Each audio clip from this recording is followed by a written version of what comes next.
From the fourth year, Christian G. Tabu.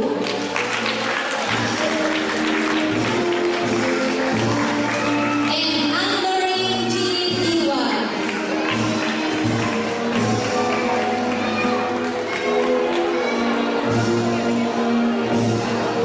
There's a gift check together with the Nakon appreciation.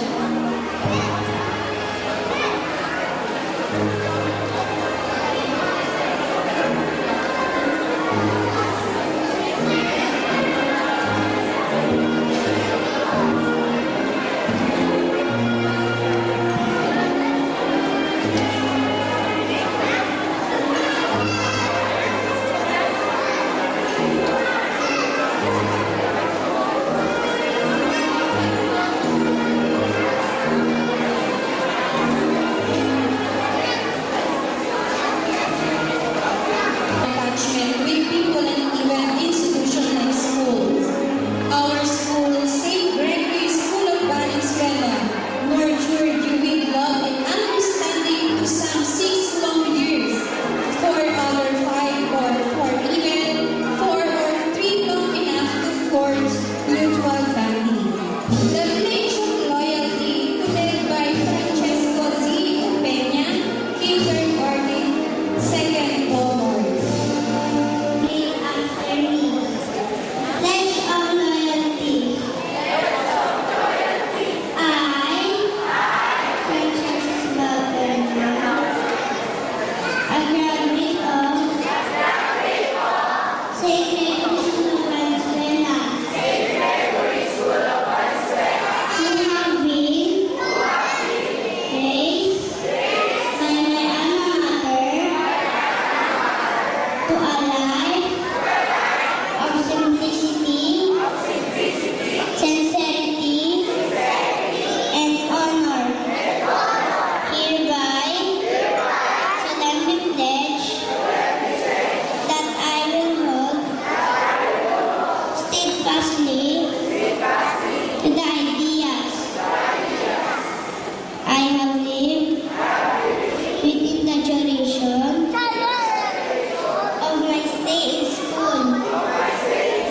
I pledge to uphold my integrity for my school honorable.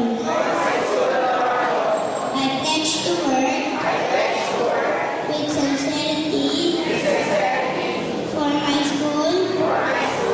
Taught me to honestly search for the truth. I pledge to work with compassion for others, for my school, in a Christian community. This I do promise to abide by the help of God. Thank you so much, Francesco. Ako'y nananalig sa isang pangarap, ako'y naniniwala. Ako ay nilipad at ang lahat makakakita. Sa isang pangarap, ako'y naniniwala. Hindi ako titigil hanggat aking makakaya. Unti-unting mararating, tagumpay ko'y makikita. Patuloy ang pangarap. Life is a journey, and it has never been easy. Life is a quest, and it has never been simple. Life is a mission, and it is always complicated. Beginning is essential, ending is vital. But what lies after the beginning and before the ending is the most important. To our guest speaker, Education Supervisor 1, Mr. Baltasar Angayan. To our school directress and principal, Ma'am Joy Maniga-Wolf. To our school president, Mr. Eric Dimitrio. To our OIC at the same time, my class advisor, Ma'am Julie Anvera. To our former school principal, Ma'am Dean Cardanilla. To my first class advisor, Ma'am Rudy Baranela. And to our barangay captain, Mr. Alex Pacheco. To our beloved teachers, parents, guests, and co-graduates,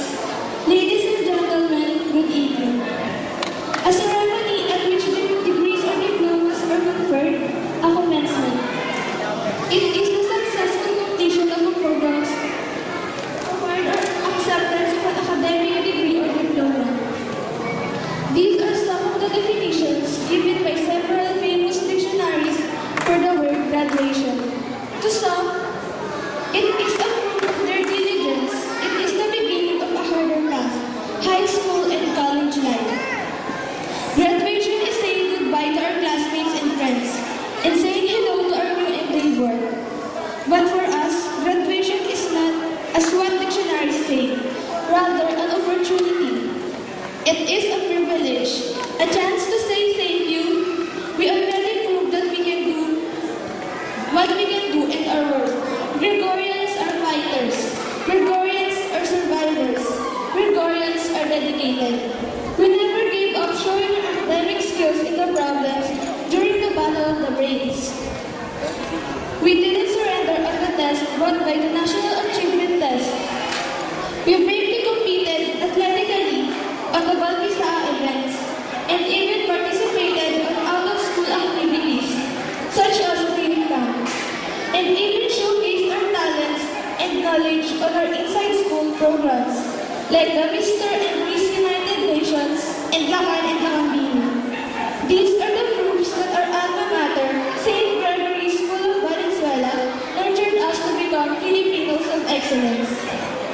Before anything else, let me pause for a moment and give thanks to our administrators, teachers, and parents.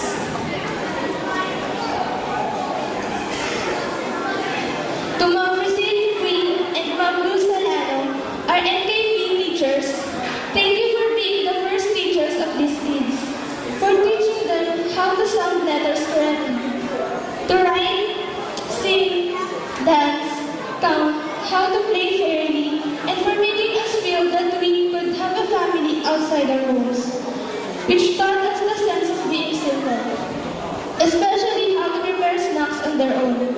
For Aurelio Condiman, Ma'am Miles Garcia, thank you for sharing and letting us see your special talent, a talent that really added pride to our school.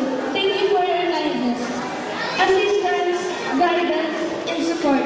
Ma'am Shirley Nadia and Ma'am Marco Alejandrina, we would really cherish it. To Ma'am Julie Sil Salvidia and Ma'am Dina Islana, thank you for the laughters, crazy things, and happy moments you both shared with us.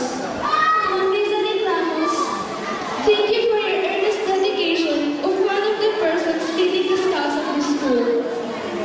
You really made them laging handa. And to Ma'am Aiza Evangelista, same thing of your support to the Girl Scouts. Being under Maria Clara image, you brought out the best of them. To Mr. Jerson Kalingay, thank you for teaching them computer basics and twisting flowcharts and computer languages on us. Thank you for the most of the times you laughed with us. To Ma'am Marlene Mamatus, thank you for your hard works to teach us the correct grammars, intonations, and sentence usages. Promise to keep those in our minds to our futures. And thank you for sharing your trunk bow with us. The flip top, best to describe Ma'am Marites Rosas. No matter how tough you are, you're no match to her powerful words, especially when she's not in mood. But we thank you for your diligence on teaching us those economical combinations and terms. Thanks for the smiles and laughs. When did Galileo die? Shut up your big mouth, who is not familiar with the science. But behind those phrases are knowledgeable acts and behavior. Thanks to you, Ma'am Sheila De Leo. Thank you for your patience on us, and for teaching us mind-blowing equations in mathematics and science. To the real-life stories of Mr. Luigi Ray that made us realize that life is indeed a positive side. Despite those struggles and problems, which taught us how to be independent and optimistic. Thank you for sharing us your life experiences and biggest things on your efforts and works just to fulfill every school activities. St. Gregory School of Valenzuela is not just an institution to us. This is where we build our dreams and where we also try to fulfill our dreams. This is where we committed mistakes and where we also try to correct those mistakes. This is where our second parents live. Thank you, Ma'am Priscilla Queen, Ma'am Luz Salano, Ma'am Dina Islana,